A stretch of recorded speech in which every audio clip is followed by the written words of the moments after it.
नमस्कार। चलो जी, आ गए हैं फिर से एक वीडियो लेके और ऑप्शन ट्रेडिंग सीख रहे हैं अपन। ऑप्शन ट्रेडिंग में अपने दो वीडियो अब तक हो चुके हैं, दोनों के दोनों स्प्रेड के थे। एक जिसमें अपन क्रेडिट स्प्रेड था और दूसरा डेबिट स्प्रेड था। देखिए, ऑप्शन ट्रेडिंग सीखने के लिए प्रैक्टिस जरूरी है और प्रैक्टिस रियल कैपिटल के साथ क्यों करनी है। अपना कोई भी ऐप ले लो, सेंसिबल ले लो, ऑप्स्ट्रा ले लो, इनमें आप प्रैक्टिस कीजिए, कुछ ट्रेड्स लीजिए, प्रैक्टिस करके देखेंगे और छोटे छोटे रिस्क के साथ उन प्रैक्टिस में एक बार थोड़ा टाइम दीजिए, उसके बाद ही पता चलेगा रियल कैपिटल के साथ आना है कि नहीं आना। अगर प्रॉफिट बनने लग जाए, कॉन्फिडेंस आने लग जाए, प्राइस एक्सेस समझ में आने लग जाए और किस तरीके से अपन ऑप्शन स्ट्रेटजीज काम में ले सकते हैं, ये सारी चीजें जब समझ में आ जाए 2 महीने 4 महीने 5 महीने, उसके बाद में अपने रियल कैपिटल से अपन को ट्रेड करनी है। उससे पहले रियल कैपिटल नहीं डालनी है। रियल कैपिटल में अभी इंस्टाग्राम पे बहुत सारे लोगों के कमेंट आते हैं कि रियल कैपिटल से ही उन्होंने प्रैक्टिस स्टार्ट की, किसी ने 8 लाख गंवा दिए, किसी ने 5 लाख गंवा दिए। तो नहीं नहीं भैया, ऐसा नहीं करना अपन को। यहाँ के बाद तो फिर आपका सीखने में मन नहीं लगेगा, जो सीखा है वो भी गलत सीखा है और फिर कैपिटल आओगे कहाँ से। तब तक तो लंका लुट चुकी होगी ना। तो ऐसा नहीं करना, अपन शुरू में प्रैक्टिस करनी है और उसके बाद चलना। तो दो अपने भी स्ट्रेटजी हो चुकी है। आज अपन तीसरी स्ट्रेटजी देखेंगे जो कि है अपनी लॉन्ग। लॉन्ग किसे बोलते हैं? बाय करने को। शॉर्ट सेल करने को, लॉन्ग बाय करने को। तो आज अपन ऑप्शन बाय करेंगे, प्योरली ऑप्शन बाइंग की है, लेकिन ये स्ट्रेटजी है और ये स्ट्रेटजी कब काम में लेंगे इसके बारे में अपन चर्चा करते हैं। देखो, ये अभी अपनी निफ्टी का चार्ट है। यहाँ पे एक बड़ा डाउनफॉल आया है, उसके बाद में 2 दिन ये इनसाइड बन रहा है। देखो, इनसाइड कैंडल का वीडियो है ना, ये वाला, ये रहा और ये रहा। तो इनसाइड कैंडल किस तरीके से काम करती है उसके लिए मैं आई बटन में लिंक डाल दूंगा, वीडियो देखिए और इनसाइड कैंडल से अपन किस तरीके से ट्रेड ले सकते हैं। अब देखो, अभी मैं बता देता हूँ। अब मुझे नहीं पता मार्केट कहाँ जाएगा। पहला व्यू, अपनी बहुत सारी स्ट्रेटजी जैसे स्प्रेड वाली थी, उसमें अपना व्यू होना जरूरी है कि मार्केट कौन सी डायरेक्शन में जाएगा। यहाँ मुझे नहीं पता मार्केट कौन सी डायरेक्शन में जाएगा। जब इस तरह का कंफ्यूजन हो, लेकिन ये चीज का पता है कि मार्केट किसी एक डायरेक्शन में तो जाएगा। कौन से डायरेक्शन में जाएगा नहीं पता, लेकिन किसी एक डायरेक्शन में तो जरूर जाएगा। और ऐसा कब बनता है? जब इनसाइड कैंडल के एक और, जैसे सपोज करो अगर 2 इनसाइड कैंडल और बन गई ना, ऐसे ऐसे, तो फिर तो लॉटरी लग सकती है आपकी, लॉटरी मिलने वाली है। क्योंकि जब भी इतना दिनों तक रेंज बाउंड में मार्केट रह जाता है तो एक अच्छा खासा मूवमेंट आता है। या तो यहाँ से सीधा इस तरीके से डाउनफॉल का आता है, या फिर यहाँ से एक अपसाइड का मूवमेंट आता है। तो हमें चाहिए ये मूवमेंट कैप्चर करना है या ये मूवमेंट कैप्चर करना है, लेकिन कौन सी डायरेक्शन में जाएगा हमें नहीं पता। तो इसका कुछ किया जा सकता है, बिल्कुल किया जा सकता है। और इसके लिए अपन क्या बनाते हैं? स्ट्रेडल बनाते हैं। ठीक है, उसके लिए बनाते हैं अपन स्ट्रेडल। स्ट्रेडल में क्या करते हैं? एट द मनी की कॉल और पुट दोनों बाय करते हैं। फायदा क्या है? फायदा कोई भी डायरेक्शन में जाए अपने को प्रॉफिट होगा। नुकसान कब होगा? जब इसी तरीके से एक और यहीं के यहीं खड़ा रह जाएगा तो अपन को नुकसान होगा। नुकसान कितना होगा? लिमिटेड नुकसान होगा। फायदा, फायदा अनलिमिटेड होगा। तो चलो बना के देखते हैं अपन। अब मुझे ये पता है कि अगले वीक में 2 या 3 दिन में या तो यहाँ से बहुत डाउन जाएगा या वापस यहाँ से बहुत अप आएगा और ये वापस 22,500 के आसपास आ जाएगा। तो अभी 22,000 के आसपास चल रहा है, तो लगता है कि 200-300 पॉइंट का मूवमेंट तो देगा ही देगा।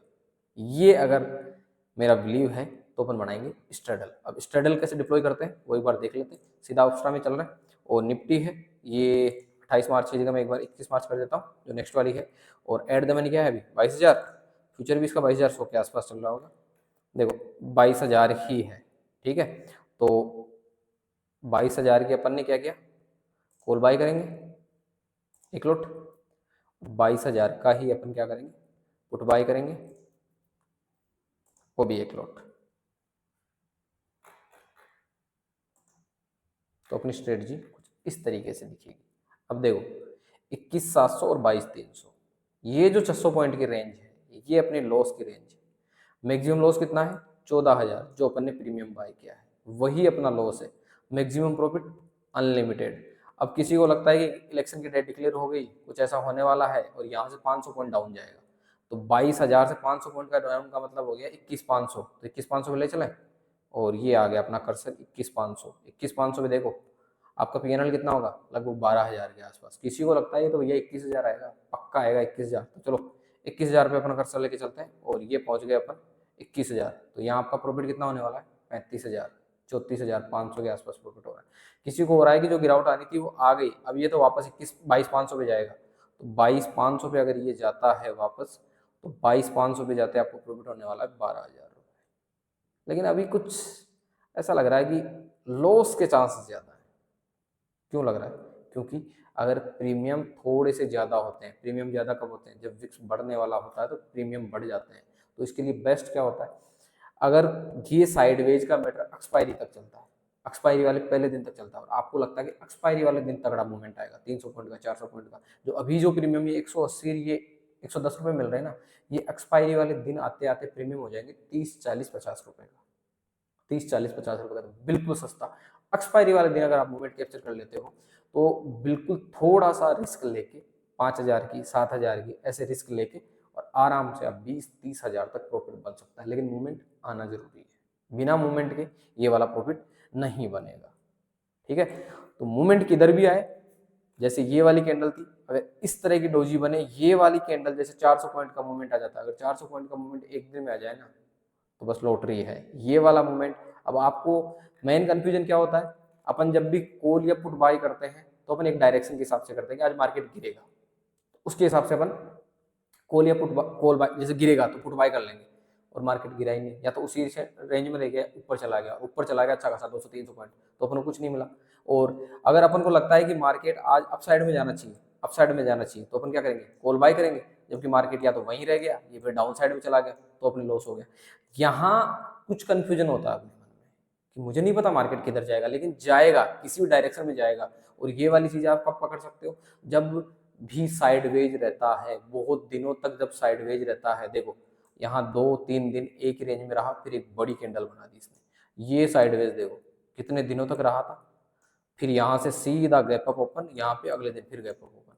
तो जब भी मार्केट इस तरीके से साइडवेज रहता है 2-3 दिन, और फिर सीधा एक बड़ी कैंडल, और फिर यहाँ से सीधा अप साइड में, जब भी साइडवेज रहता है मार्केट इस तरीके से एक बड़ी कैंडल, तो ये आपको बड़े बड़े मूवमेंट कैप्चर करना है। जब भी मार्केट इस तरीके से साइडवेज में रहे तो एक बड़ी कैंडल, अब कौन सी तरफ जाएगा ये नहीं पता होता, तो जब कौन सी तरफ जाएगा ये नहीं पता होता, उसी के लिए अपन स्ट्रेडल को लॉन्ग करते हैं। तो ये होता है अपना स्ट्रेडल को लॉन्ग करना। ठीक है, जो स्ट्रेडल में क्या करते हैं, at the money, at the money call और पुट दोनों बाय करते हैं, सीई और पीई दोनों बाय करते हैं। ठीक है, दोनों को अपन बाय करते हैं, तो जिधर भी डायरेक्शन में अगर बड़ा मूव आता है तो अच्छा खासा प्रॉफिट होता है।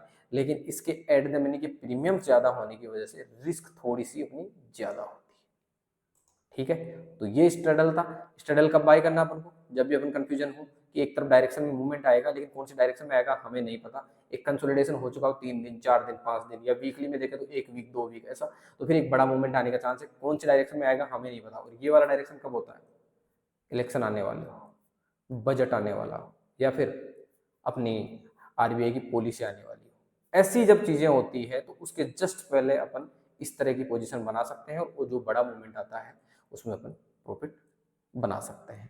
तो ये अपना स्ट्रडल था, लॉन्ग स्ट्रडल क्या बोलते हैं इसको, जिसको भी अपन बाय करते हैं उसको लॉन्ग करना बोलते हैं। कि मैं रिलायंस में लॉन्ग, इसका मतलब मैं मानता हूँ कि रिलायंस अपसाइड में जाएगा। शॉर्ट बोलते हैं सेल करने को, कि मैं रिलायंस में शॉर्ट हूँ, इसका मतलब रिलायंस नीचे जाएगा। तो बाय करने को लॉन्ग बोलते हैं, सेल करने को शॉर्ट बोलते हैं। तो ये लॉन्ग स्ट्रडल स्ट्रेटेजी थी, लॉन्ग स्ट्रडल। तो उम्मीद करता हूँ ये वीडियो आपको समझ में आया होगा, पसंद आया होगा। तो वीडियो को लाइक कीजिए, आप व्यूज कमेंट कीजिए, चैनल को भी सब्सक्राइब नहीं किया तो सब्सक्राइब कीजिए। और जो भी आपके आसपास जो भी ट्रेडिंग सीखना चाहते हैं, आपके फैमिली मेंबर में, फ्रेंड सर्कल में, और एकदम बेसिक से सीखना चाहते हैं, तो उनके पास वीडियो और चैनल सब शेयर कीजिए। जल्द ही मिलेंगे नेक्स्ट वीडियो में, तब तक के लिए राम राम।